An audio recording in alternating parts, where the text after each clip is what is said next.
मैं ढूंढूंगा तुम्हारे पिता को। तुम्हारी माँ कहाँ है? मंदराचल पर्वत पर तपस्या करने गई है। मंदराचल पर्वत?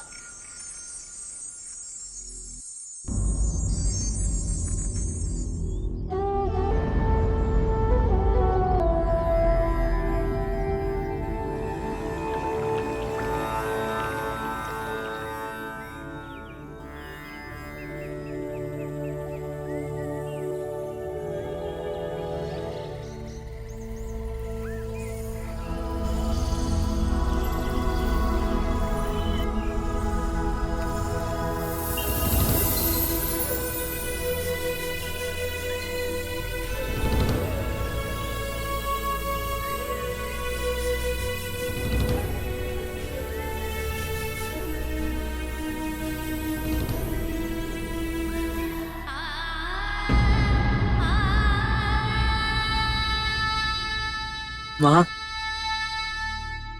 पुत्र,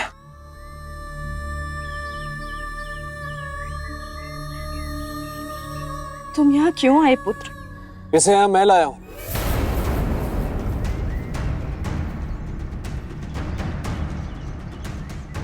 महोदय, आप कौन?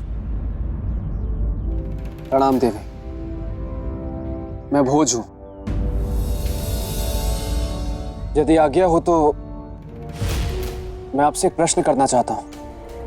अनुमति है। सत्यदेव का पिता कौन है?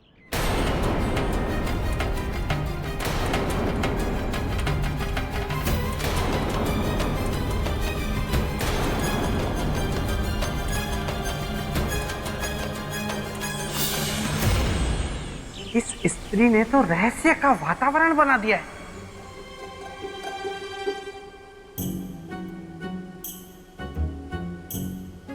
और अब ये स्त्री भी रहस्यमय वातावरण बनाएगी। तुमने मस्तिष्क कुमार से युक्ति मांगी थी ना मुझसे पीछा छुड़ाने की।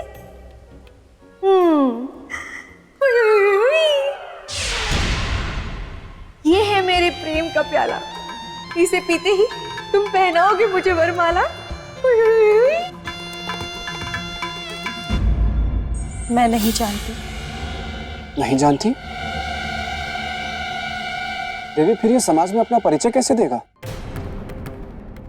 और आप तो अनुभवी हैं देवी, भली भांति जानती है कि इस रूढ़िवादी समाज में इस तरह जीना कितना कठिन है।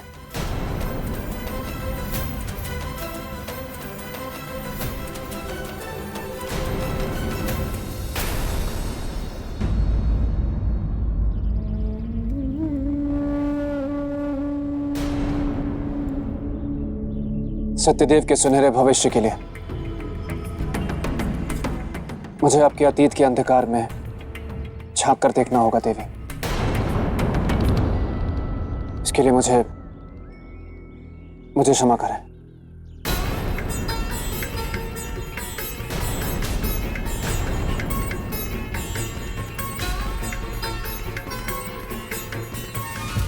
बात उन दिनों की है जब मैं सिद्ध ऋषि देवमणि के आश्रम में सेविका थी। वहाँ बहुत सारे ऋषि, सबको सिद्धियां प्राप्त। क्षमा करें गुरुवर, आज पंचामृत के लिए दूध की व्यवस्था नहीं हो पाई। आज गाय ने दूध नहीं दिया।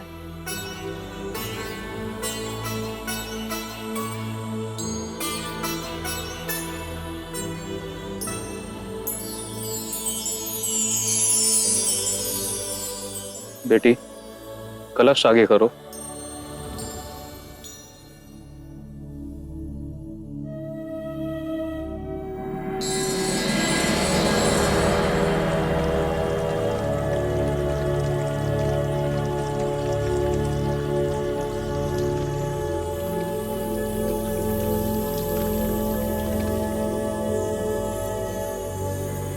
जाओ, पंचामृत बनाकर ले आओ।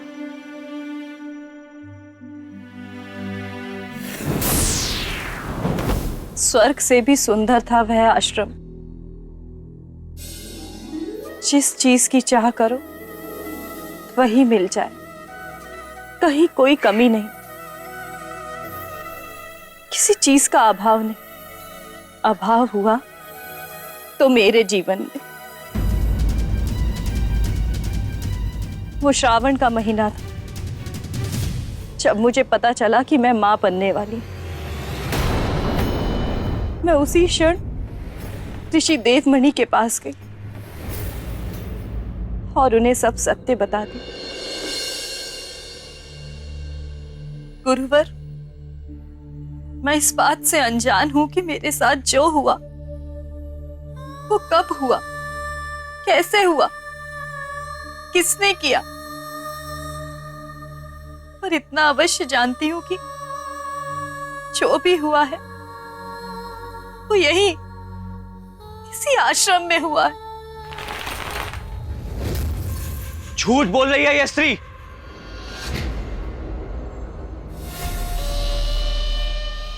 गुरुदेव, ये कहना चाहती है कि हम ऋषिगण पापी हैं, अधर्मी हैं। किंतु सत्य तो यह है गुरुदेव, ये चरित्रहीन है। गुरुदेव, आप इसे इसी क्षण इस आश्रम से बाहर निकाल दीजिए। किंतु मैं ऐसी अवस्था में जाऊंगी कहां? कहां जाऊंगी मैं? वो मैं नहीं जानता, किंतु इतना अवश्य जानता हूं कि मेरे आश्रम का कोई भी ऋषि ऐसा काम कदापि नहीं कर सकता। और आश्रम के नियमों के अनुसार तुम्हारे गर्भ में पल रहा शिशु का उत्तरदायित्व हम नहीं ले सकते। इसीलिए तुम्हें इसी समय आश्रम से जाना होगा।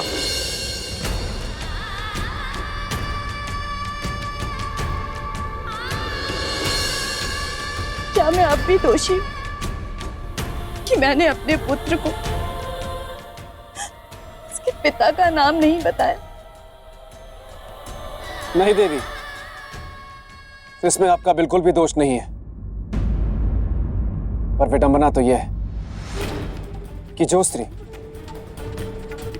मनुष्य के चरित्र को रचती है, गढ़ती है, उसे स्वरूप देती है, संसार उसे ही चरित्रहीन घोषित कर देता है। यह संसार स्त्री को अबला समझता है, जबकि वह अबला नहीं होती। वो सहती है क्योंकि वो सहना जानती है, दूसरों की खुशी के लिए। और संसार उसके इसी गुण को उसकी दुर्बलता समझता है। आप चिंता मत करिए देवी, अब यह संसार जानेगा कि स्त्री का यही गुण अब उसकी कमजोरी नहीं, उसकी ताकत है। यह राजा भोज का वचन है आपको कि मैं इस सत्य को स्थापित करूंगा और आप दोनों को न्याय भी दिलाऊंगा। चलिए, मुझे इस आश्रम ले चलिए।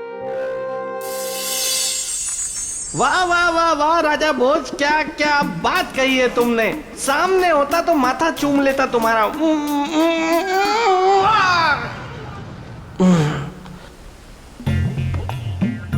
अच्छा हुआ किसी ने देखा नहीं।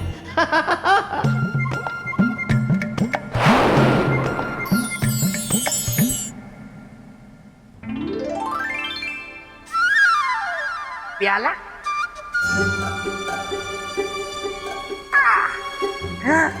प्याले में शरबत।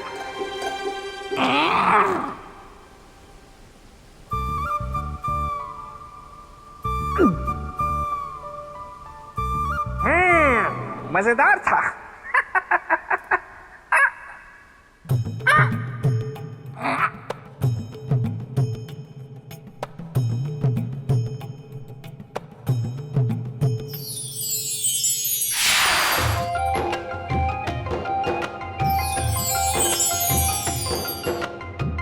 हुई हुई हुई हुई।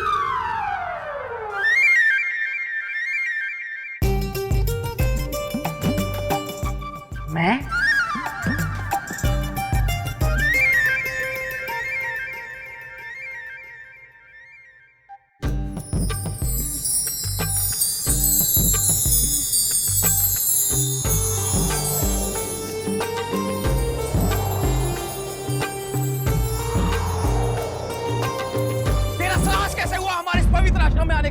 चरित्रहीन स्त्री।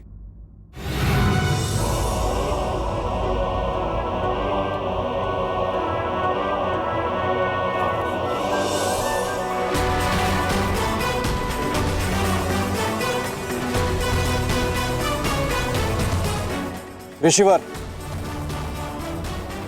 किसी स्त्री को अपशब्द कहना, उसे इस तरह अपमानित करना आपके दुर्बल चरित्र को दर्शाता है। आप कौन हैं और इस चरित्रहीन स्त्री के साथ यहां आने का उद्देश्य? मैं महाकाल का भक्त उज्जैन नरेश, राजा भोज, और मेरे आने का उद्देश्य है 15 वर्ष पहले स्थान पर हुए अन्याय को न्याय दिलाना और स्त्री के साथ घटी घटना के सच को सामने लाना, ताकि एक पुत्र जो आज समाज में उपेक्षित है वो ये जान सके कि उसका पिता कौन है। आप कहना क्या चाहते हैं राजन? बस इतना कि आप में से जो भी स्त्री का अपराधी है वो अपना अपराध स्वीकार कर ले। राजा भोज, हम आदर करते हैं आपकी इस भावना का, किंतु राजन, बिना किसी ठोस प्रमाण के इस प्रकार किसी पर संदेह करना उचित नहीं है। फिर हम तो ऋषि हैं, बाल ब्रह्मचारी हैं। और राजन, जिस स्त्री के पक्ष से आप यहां आए, पहले आपको उसकी परीक्षा ले लेनी चाहिए थी। आपको यह जान लेना चाहिए था कि वो कितनी पवित्र है, कितनी सच्ची है।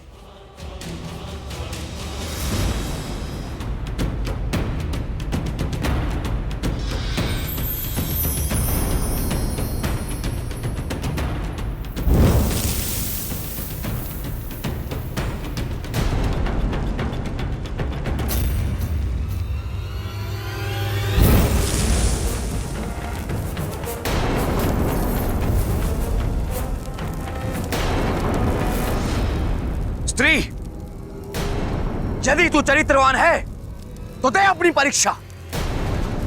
चल इस अग्नि के ऊपर। यदि तू निष्पाप होगी तो बच जाएगी, अन्यथा इसी क्षण इस अग्नि में चलकर भस्म हो जाएगी।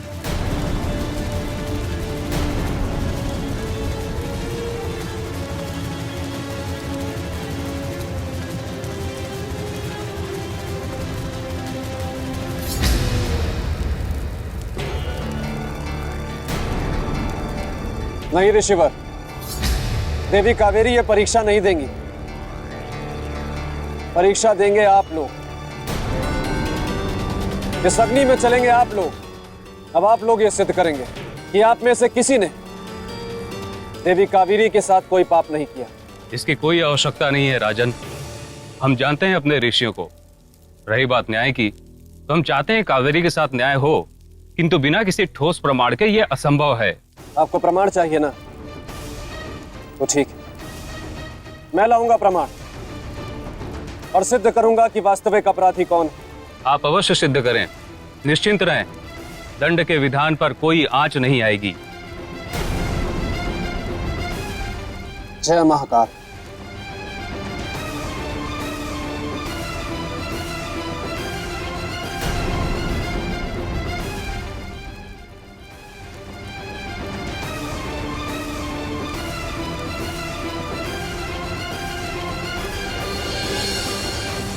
मैं अब तक बिना शिक्षा के जिया हूं और आगे भी जीवन कट ही जाएगा। सत्यदेव,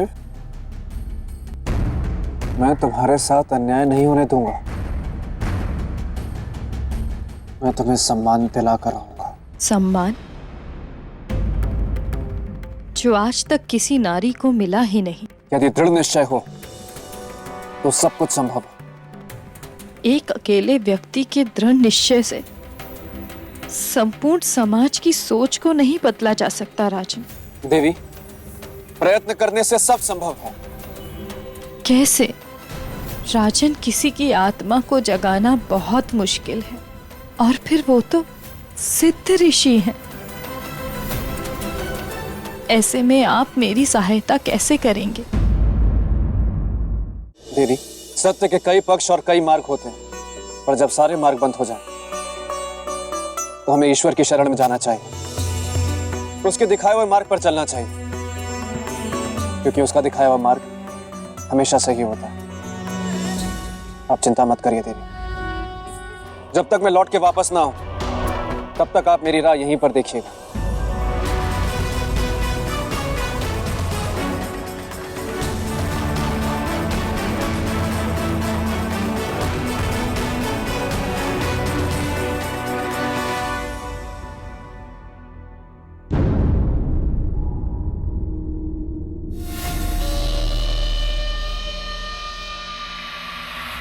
गुरुदेव, आप चिंतित लग रहे हैं। कावेरी की आंखों में तैरती वेदना की सत्यता को समझने का प्रयत्न कर रहा हूं, उसके पक्ष को जानना चाह रहा हूं। आज से 15 वर्ष पूर्व उसके चरित्र पर लगे कलंक का दुख उसके मन मस्तिष्क से अभी तक नहीं गया है। अंततः क्यों? ये तो आपका पवित्र और कोमल हृदय है जो आप ऐसा सोच रहे हैं, किंतु इसकी आवश्यकता है नहीं गुरुदेव। बिल्कुल। उस स्त्री ने शिष्य कांतिमणि, जब दो गुरुजन आपस में बात कर रहे हो तो शिष्य बीच में नहीं बोलते। जो आज्ञा गुरुदेव। गुरुदेव, उस स्त्री का केवल एक ही पक्ष है कि वो चरित्रहीन है, बस, और कुछ नहीं। उसका दुस्साहस देखिए गुरुदेव, उसने अपने संदेह की उंगली आप पर भी उठा दी।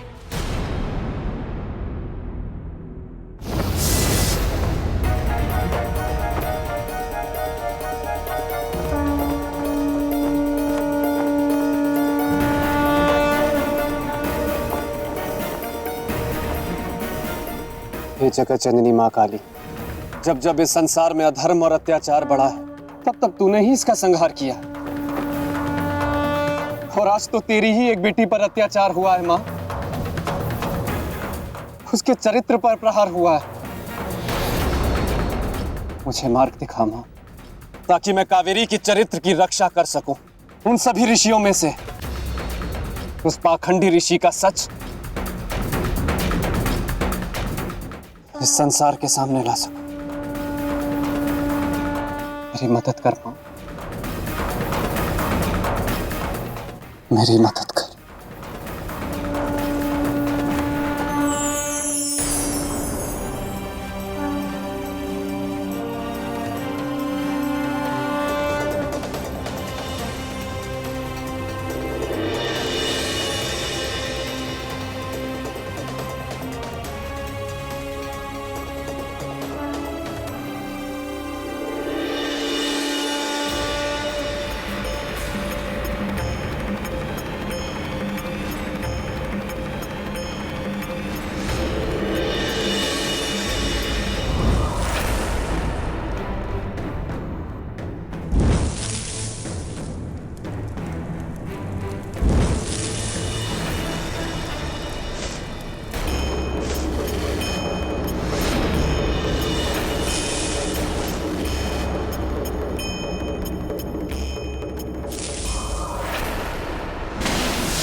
बोलो पुत्र भोज, मैं तुम्हारे लिए क्या करूं?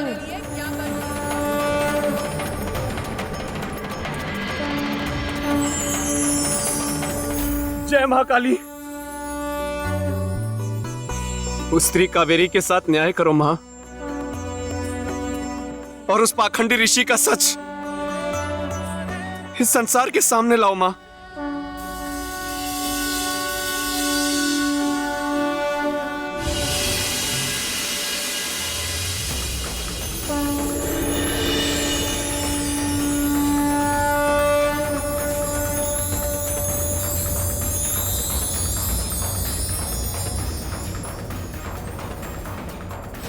जा पुत्र जा, और उन ऋषियों को लाकर इस कुंड में स्नान करवा दे।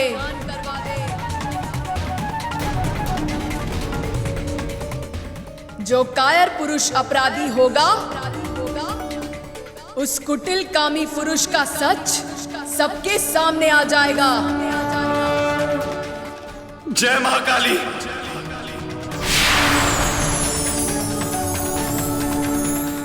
जय मां।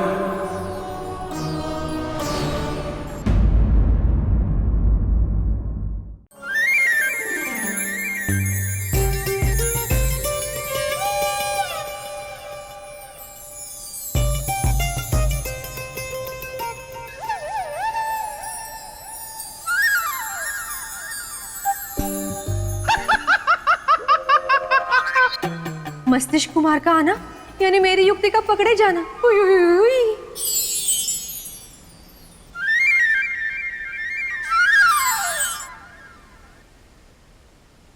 सौंदर्य लेखा, सौंदर्य लेखा, सौंदर्य लेखा, कहाँ चली गई तुम सौंदर्य लेखा? अभी तक तो मैंने तुम्हें जी भर के भी नहीं देखा। क्या हुआ? सौंदर्य लेखा। बस बेताल। कौन? ओह, मस्तिष्क कुमार। बस बेताल, तुम बस बदले हुए क्यों लग रहे हो? सौंदर्य लेखा, सौंदर्य लेखा, तुमने मेरी सौंदर्य लेखा को देखा? सुनो, मेरी सौंदर्य लेखा को देखा क्या?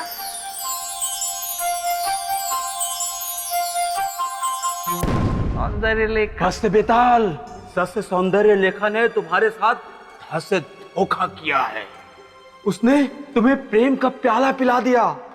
कोई बात नहीं, मुझे इसका भी उपचार करना आता है।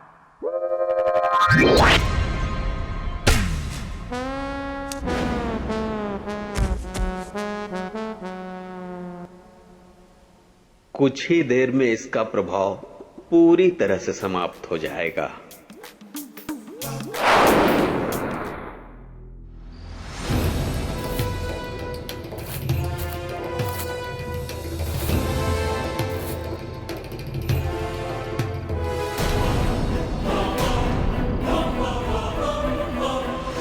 पुनः आ गए राजन?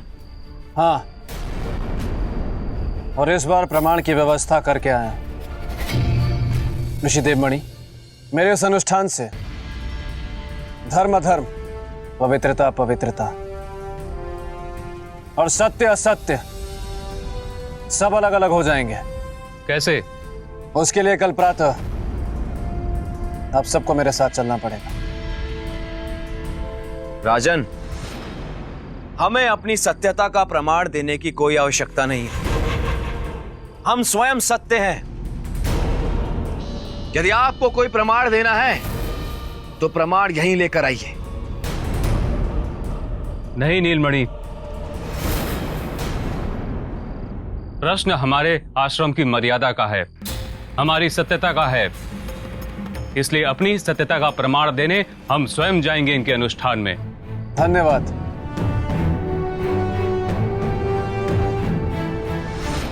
जय महाकाल।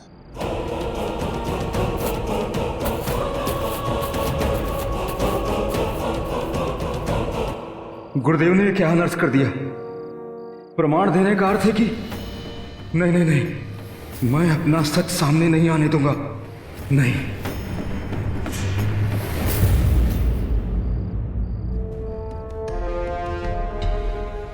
ठहरो ठहरो ठहरो।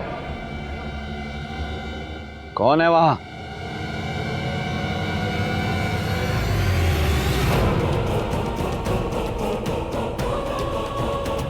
कांतिमणि, तुम?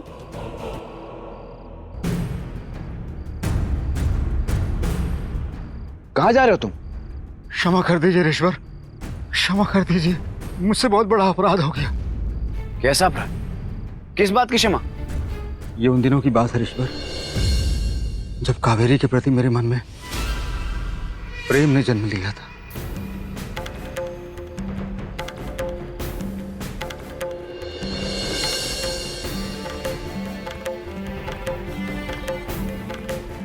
इस बात से तो स्पष्ट होता है कि कावेरी का पुत्र तुम्हारा पुत्र है।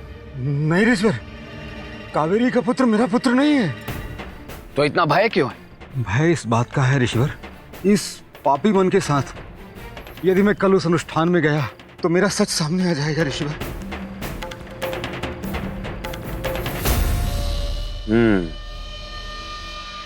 मैं समझ गया तुम्हारे मन की दुविधा। तुम चिंता मत करो, मैं तुम्हारे साथ हूं। मेरी योग सिद्धि तुम्हारी रक्षा करेगी। सत्य ऋषवर? हाँ, किंतु तुम यहां से कहीं जाना नहीं। यदि तुम यहां से कहीं चले गए तो ना चाहते हुए भी तुम अपराधी सिद्ध हो जाओ और हमारे इस आश्रम की निष्ठा और गरिमा कलंकित हो जाएगी। जैसा आप चाहेंगे ईश्वर।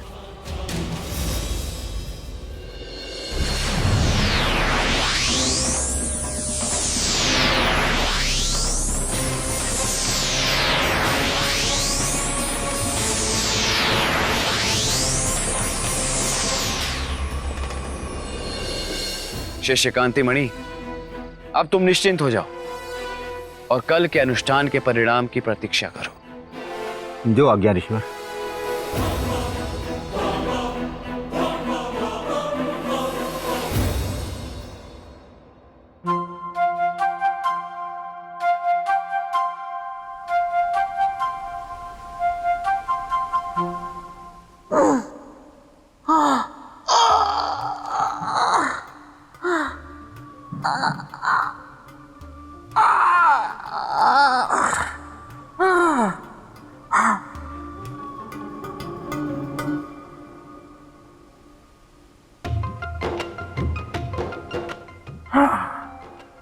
लगता है सौंदर्य लेखा के पिलाए हुए शरबत का प्रभाव खत्म हो गया है।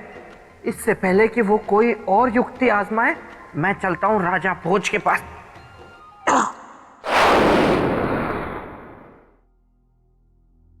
राजा भोज, शुभ प्रभात। बेताल,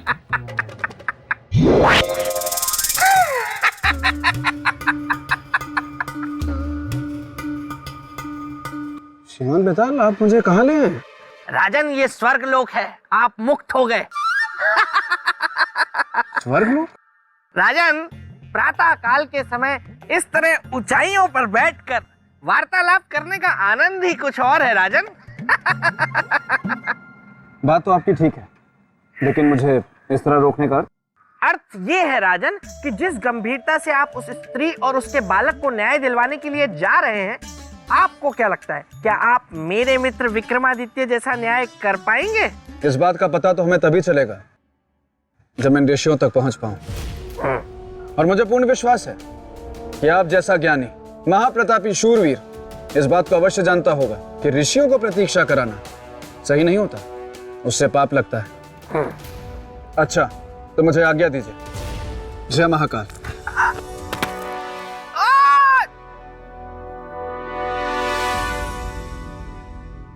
कोई बात नहीं राजा भोज, लेकिन मेरे रहते मेरे मित्र के सिंहासन तक तो क्या, उसकी परछाई तक भी इतनी आसानी से नहीं पहुंच पाओगे। क्योंकि मैं हूं बेताल, जो गलने नहीं देता किसी की भी दाल। राजन, ये आप हमें कहां ले आए? हमें अपनी सत्यता प्रमाणित करने के लिए कौन से अनुष्ठान में भाग लेना होगा? गुरुदेव, आप सभी तो ज्ञानी हैं, अब आपको मैं क्या बताऊं, किंतु फिर भी इस अनुष्ठान से पहले यदि आप इस कुंड में स्नान करके पवित्र हो जाए तो बड़ी कृपा होगी।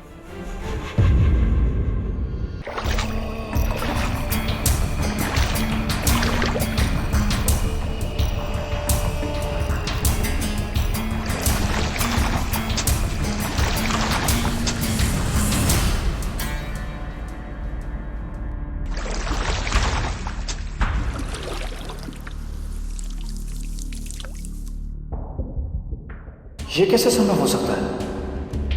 क्या सच में इनमें से कोई भी अपराधी नहीं?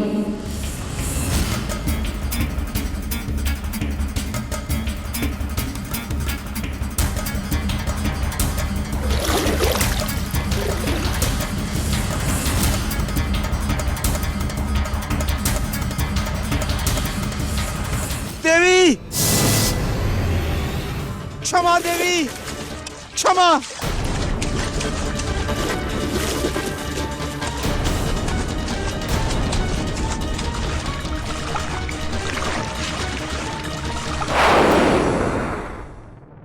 देवी, मुझे क्षमा करें देवी, देवी, देवी मुझे क्षमा करें देवी, मैं आपका अपराधी हूँ, मुझे क्षमा करें देवी। अपने ऊपर अंकुश लगाने के बाद भी मैं आप जैसी पवित्र देवी के प्रति अपने मन में मोह जगा बैठा, देवी मुझे क्षमा कर दीजिए। मैंने आपकी पवित्रता को अशुद्ध कर दिया देवी। अपने इस अपराधी को क्षमा कर दें देवी। किंतु ये सत्य है देवी, मैंने आपको हाथ तक नहीं लगाया देवी, ये सत्य है।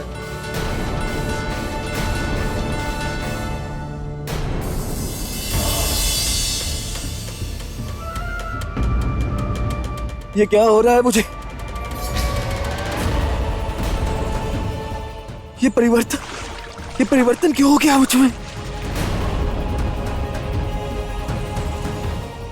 क्या है इस कुंड में क्या है? हे प्रभु,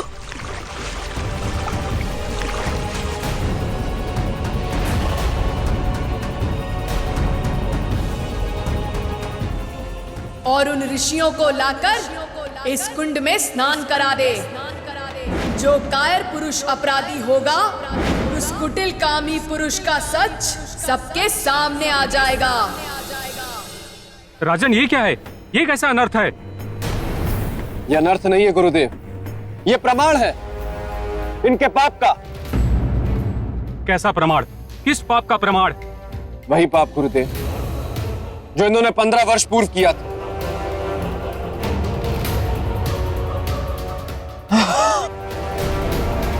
और वो जो अनुष्ठान जिसकी आपने बात की थी?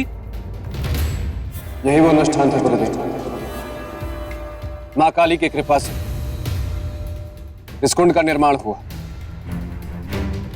और इस कुंड में स्नान करके वही बच सकता था जो सच्चा और पवित्र। इसका अर्थ है ये ऋषि नीलमणि ही असली अपराधी है और पापी।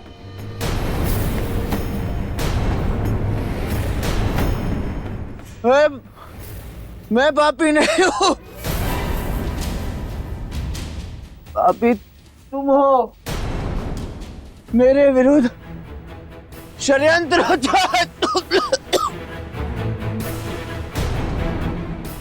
मुझे बदनाम कर दो चाहते हो तुम, ताकि इस स्त्री के सामने, इसकी दृष्टि के सामने तुम महान बन जाओ। बस ऋषि नीलमणि,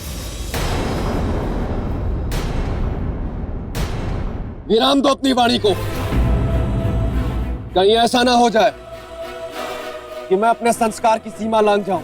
मायावी, ये मत भूल कि केवल तू ही शक्तिमान नहीं है यार। वो दिखा अपनी शक्ति, मैं भी देखता हूं कि तुम्हारी पाप की शक्ति में ज्यादा बल है या मेरी पवित्रता की शक्ति।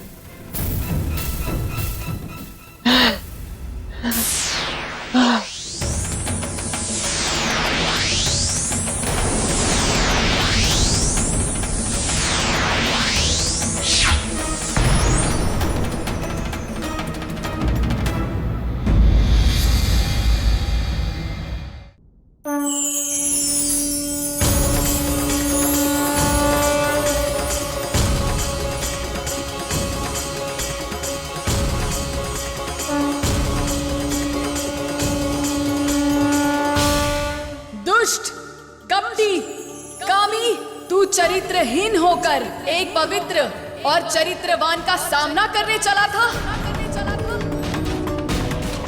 याद रख, शक्तियां सदा पवित्र और चरित्रवान का साथ देती है, चरित्रहीनों का नहीं। चरित्रहीनों की समय से पहले चिता जलती है।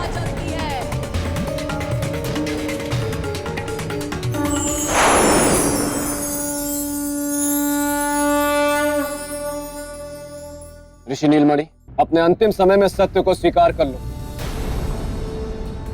और अपने पाप और देवी कावेरी के ऋण से मुक्त हो जा।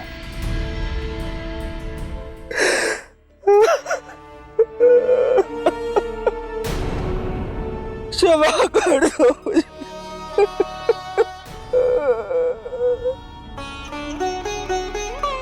मैंने ये पाप किया है। विश्वास नहीं होता, कब किया तूने ये सब? ये बात तब की है गुरुदेव, जब आप सब ऋषिगण शास्त्र पाठ के लिए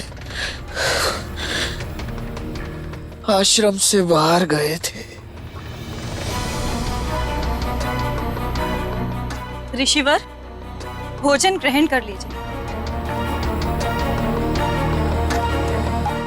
कावेरी,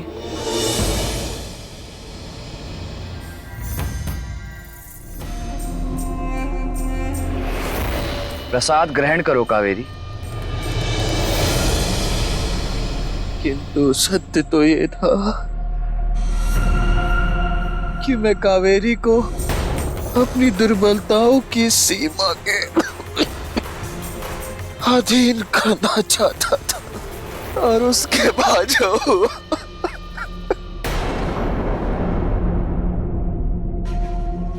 वो आपको मैं बता नहीं सकता।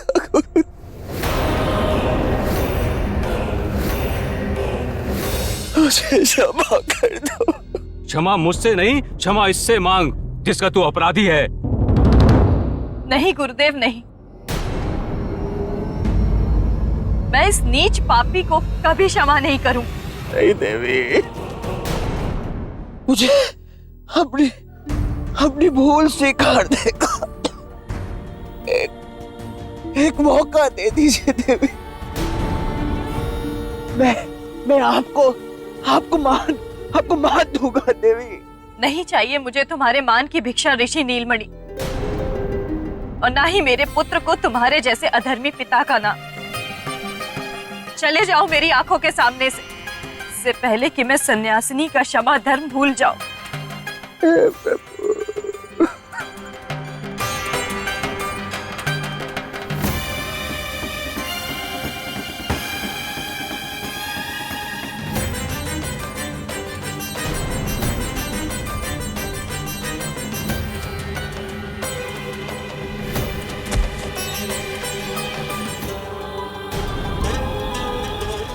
पुत्री कावेरी, हमें क्षमा कर दीजिए।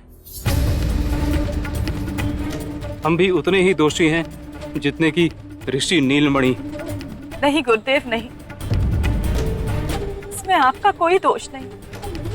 दोष है, और दोष ये है कि मैंने एक स्त्री की बातों से अधिक एक अधर्मी की बातों पर विश्वास किया। दुखी ना हो गुरुदेव,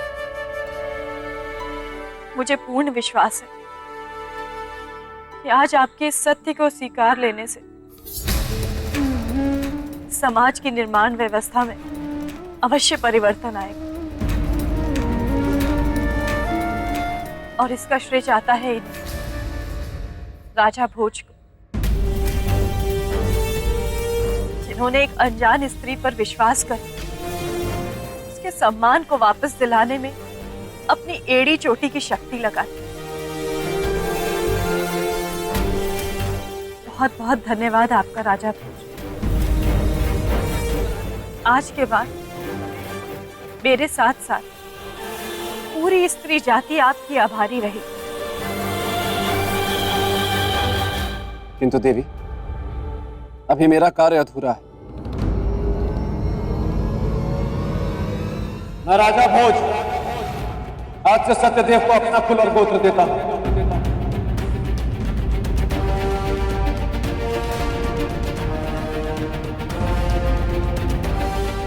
आज से मेरा कुल सत्यदेव का कुल,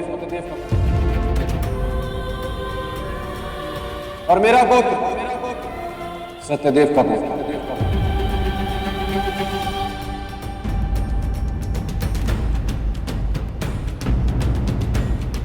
राजन, मैं अपनी अज्ञानता के लिए आपसे क्षमा मांगता हूं। मुझे नहीं गुरुदेव, आप तो बस आशीर्वाद दें सत्यदेव को शिक्षित करने का। अध्ययन में इसकी बहुत रुचि है। जानता हूं राजन, आपने मेरे प्रायश्चित के द्वार भी खोल दिए। अब सत्यदेव मेरे आश्रम में रहकर ही शिक्षा ग्रहण करेगा, और मैं विश्वास दिलाता हूं कि वो एक सर्वश्रेष्ठ विद्यार्थी बनेगा। और साथ ही ये भी आपको वचन देता हूं कि आज के बाद किसी भी छात्र को उसके कुल और गोत्र के कारण शिक्षा से वंचित नहीं रखा जाएगा। धन्यवाद गुरुदेव, आपका कोटि कोटि धन्यवाद।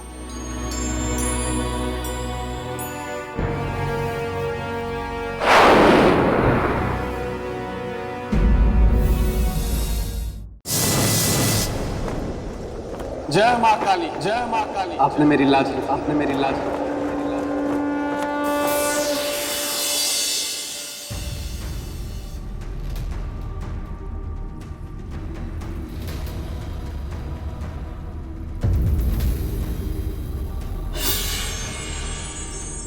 लो, ये फिर पहुंच गए मेरे मित्र के सिंहासन को पाने की लालसा लिए। लेकिन मैं ऐसा कभी होने नहीं दूंगा, क्योंकि मैं हूं बेताल, जो गलने नहीं देता किसी की दाल।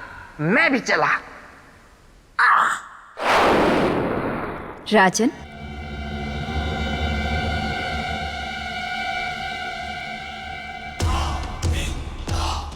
प्रणाम देवी। कर्म किया है आपने अति महान, संसार करेगा आपका सदा गुणगान। पर मैं कुछ समझा नहीं, मैंने ऐसा क्या किया? जिस प्रकार सम्राट विक्रमादित्य ने अपने चरित्र की रक्षा के लिए सब कुछ त्याग दिया था, ठीक उसी प्रकार आपने एक अनजान स्त्री के चरित्र की रक्षा के लिए अपने जीवन को दांव पर लगा दिया। आप धन्य हो राजन।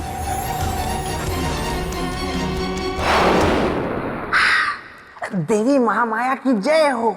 देवी, छोटा मुंह और बड़ी बात, लेकिन कहनी तो पड़ेगी। राजा भोज ने कद्दू में तीर नहीं मारा है। ये जो कुछ भी इन्होंने किया, इसलिए किया ताकि आपकी दृष्टि में ऊंचा उठ सके, सीढ़ियां चढ़ सके, मेरे मित्र के सिंहासन की तरफ बढ़ सके। बेताल, तुम क्या बचपन से ही ऐसे हो? हाँ देवी, मैं बचपन से ही बहुत बुद्धिमान, अति बलशाली और बहुत रूपवान हूँ। अति उत्तम। फिर क्या हमेशा ऐसा ही रहना है बेताल, या फिर चील बनकर आकाश में उड़ना चाहते हो, या फिर अब चूहा बनकर बिल में रहने का विचार है? नहीं नहीं देवी, आप तो मुझे हमेशा ऐसे ही डरा देती हैं। क्योंकि तुम बोलते बहुत हो बेताल। किंतु मैं गलत क्या बोलता हूँ? देखिए, राजा भोज को देखिए और फिर बताइए कि क्या आपको लगता है कि ये मेरे मित्र के सिंहासन पर बैठने योग्य हैं? बेताल, किसी की योग्यता का प्रमाण पत्र देने वाले तुम कौन होते हो? मनुष्य अपनी योग्यता की परीक्षा स्वयं देता है। राजा भोज भी वही कर रहे हैं बेताल। यदि ये योग्य हुए तो ही सिंहासन को प्राप्त कर पाएंगे, अन्यथा नहीं। ये सुनने में अच्छा लग रहा है। और भी सुनने में अच्छा लगेगा बेताल, लेकिन तुम यहाँ चुपचाप खड़े रहो। राजन, चरित्र की ये चौथी सीढ़ी भी आप पार कर चुके हैं। आगे बढ़िए राजन। अनुमति के लिए धन्यवाद देवी। राजन, ये किस जाल में फंसते जा रहे हैं आप? ये मृग तृष्णा है, इस पर चलकर आपको कुछ नहीं मिलेगा। आप सिंहासन तक नहीं पहुंच सकेंगे। राजन, मेरी बात मान जाइए। देखिए, अभी सिर्फ 4 ही सीढ़ियां पार हुई हैं, 28 बाकी हैं, जो बहुत मुश्किल हैं, खतरनाक हैं, भयानक हैं, असंभव हैं। असंभव में भी संभव छुपा हुआ है बेटा।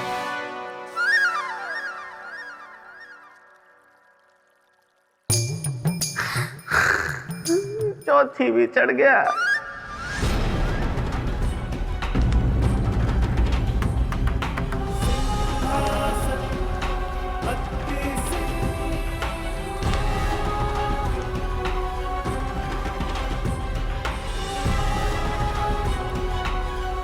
ठहरिए राजन, ठहरिए राजन।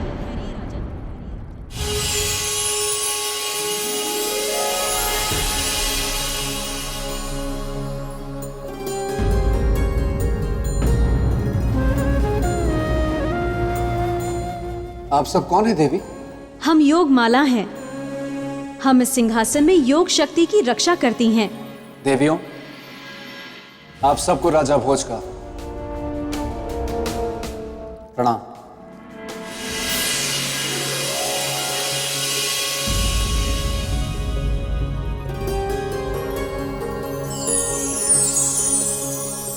राजन,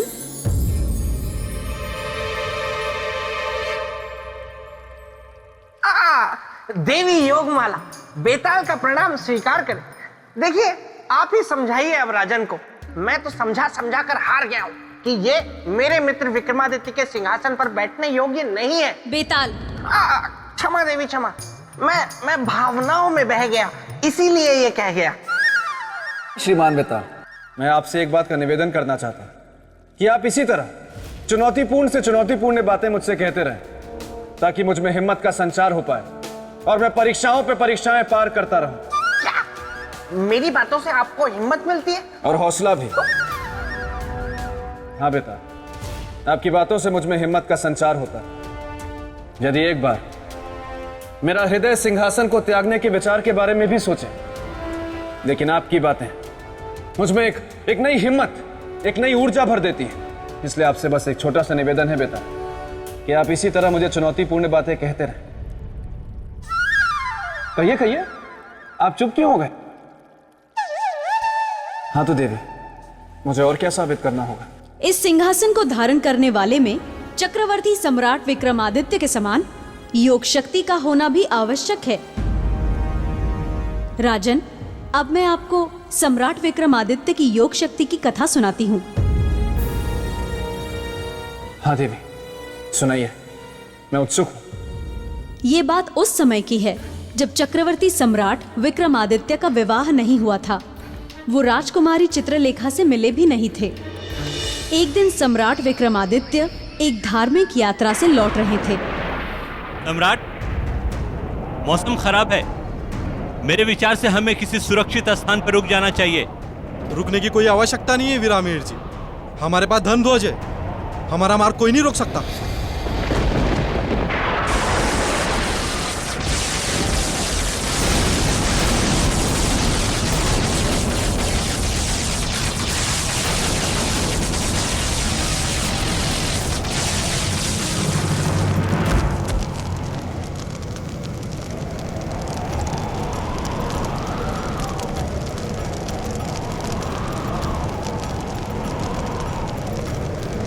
धर्म ध्वज का जल जाना तो अपशकुन होता है। इसके क्या संकेत हो सकते हैं? सम्राट, गोचर की नक्षत्र गणना के अनुसार ये एक बड़े संकट का संकेत है।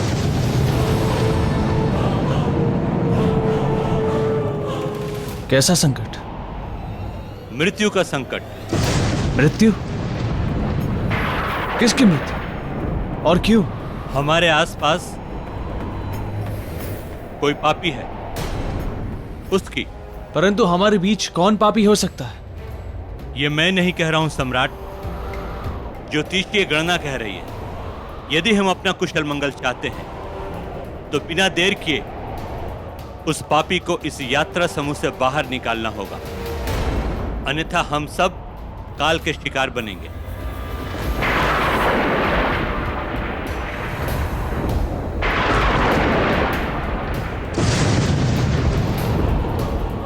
सम्राट, यह मात्र बिजली नहीं है, यह हम सबकी मृत्यु है।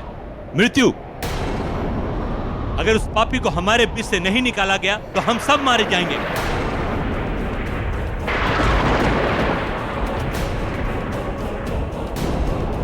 वीरामीर जी, हमारे बीच का कोई भी व्यक्ति कहीं नहीं जाएगा। प्रियजनों, आपको भयभीत होने की कोई जरूरत नहीं है। आपके जीवन रक्षा का दायित्व हम लेते हैं। हम आपको वचन देते हैं कि हम आपको कुछ नहीं होने देंगे, एक खरोच भी नहीं आने देंगे और सब कुछ खुद पे सह लेंगे। परंतु आपसे हमारी एक विनती है, कृपया करके हमें बता दे कि वो पापी कौन है और ये पाप क्यों किया।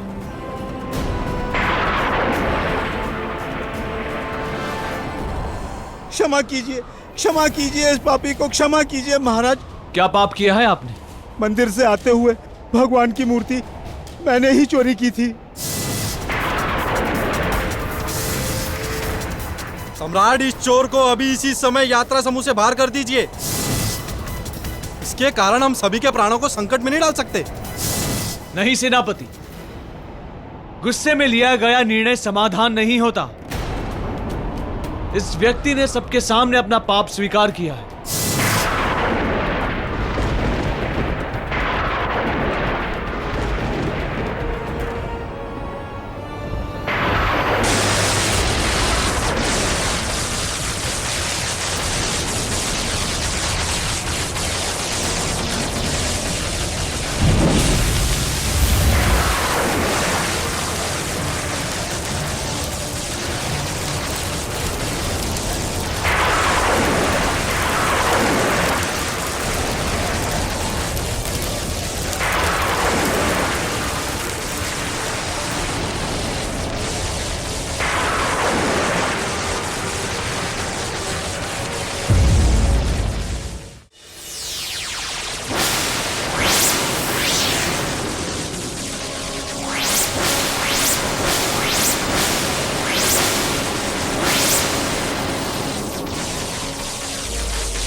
सम्राट विक्रमादित्य की, सम्राट विक्रमादित्य की, सम्राट विक्रमादित्य की।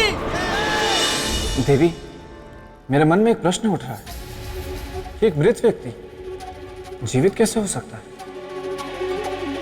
ये संभव है केवल योग शक्ति के द्वारा। और सम्राट विक्रमादित्य, वे तो योग शक्ति के बहुत बड़े साधक थे। शरीर अवश्य उनका नष्ट हो चुका था, किंतु आत्मा जीवित थी, क्योंकि आत्मा तो कभी नहीं मरती। इसलिए उन्होंने योग बल का सहारा लिया और अपने नष्ट शरीर को पुनः पहले जैसा कर लिया। तब तो वहां हर्षोल्लास का वातावरण छा गया होगा देवी। बिल्कुल, इसीलिए उनके पुनर्जीवित होने की खुशी में राजसभा में उत्सव का आयोजन किया गया।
रहा मीर जी। सेनापति,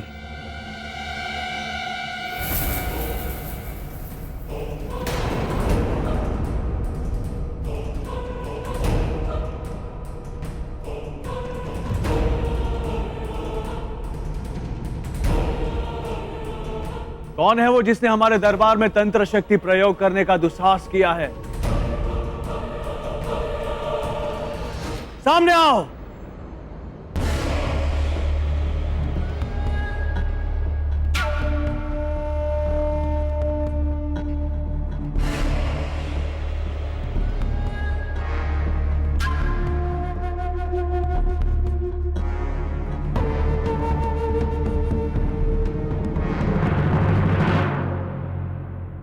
योगी, हमारी राज्यसभा में कौन है आप?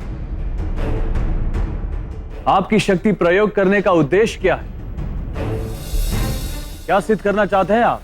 सिद्ध नहीं करना चाहता, केवल स्मरण दिलाना चाहता।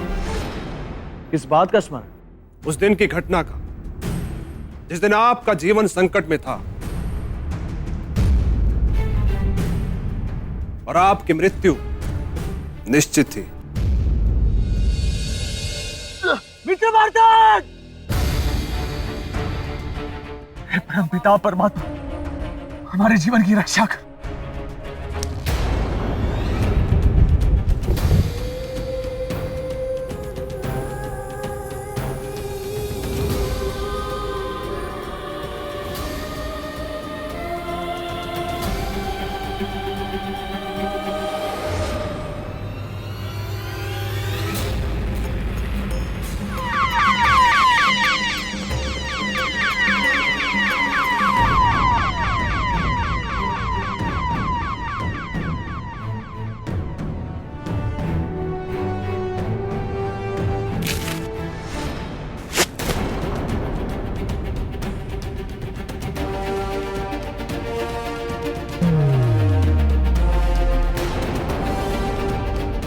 तुम ठीक हो ना मित्र? धर्मार्थ, बहुत बहुत धन्यवाद तुम्हारा। आज अगर तुम समय पर आकर अपनी स्तंभन विद्या का प्रयोग नहीं करते तो हमारी मृत्यु निश्चित थी। ऋणी हो गए तुम्हारे। आज इस मित्र धर्म के सम्मान पे आपको कुछ देना चाहेंगे। मांगो, जो इच्छा है मांगो। मांगूंगा मित्र, अवश्य मांगूंगा, किंतु आज और अभी नहीं। अब कब? समय आने पर। मैं उस समय की अधीरता से प्रतीक्षा होगी, परंतु आज तुम्हें कुछ न कुछ अवश्य देना चाहेंगे मित्र। मतलब? हम आपको वचन देते हैं कि उस समय उस दिन हम तुम्हें वही देंगे जो तुम्हारे मुख से निकले और बिना कोई प्रश्न पूछे। तो फिर याद रखना अपना वचन। हम अपना नाम भूल जाएंगे मित्र, परंतु ये वचन नहीं। सम्राट, कहीं ऐसा तो नहीं समय की धूल ने आपकी स्मृतियों को ढक लिया हो? ये प्रश्न है या शिकायत? समझना आपको है। हम इसे एक मित्र की शिकायत समझ रहे हैं और इसे दूर करने के लिए अपनी बाहें फैलाते हैं।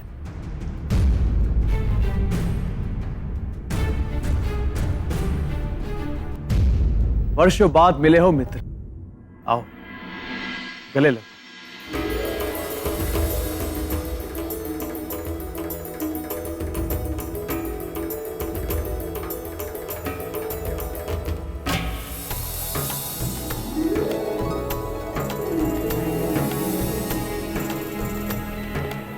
किंतु एक बात बताओ मित्र, तुम्हारी ये स्तंभन विद्या भी बड़ी विचित्र विद्या है। किसी भी मनुष्य को किसी भी अवस्था में पत्थर की मूर्त बना देता है। अपने इस विद्या के प्रभाव से आप इन्हें मुक्त करो।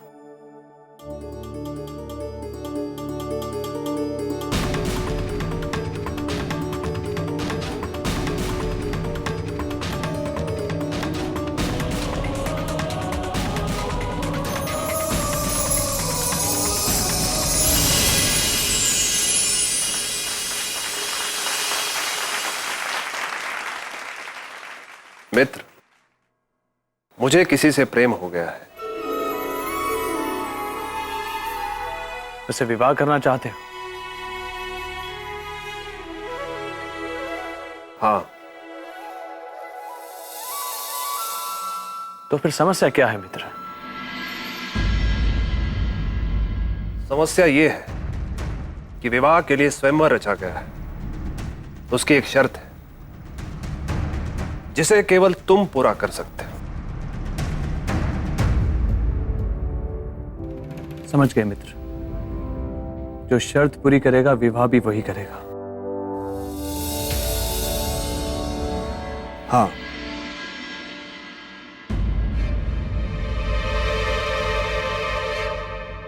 परंतु ये कैसे संभव है मित्र कि शर्त हम पूरी करें और विवाह तुम करो?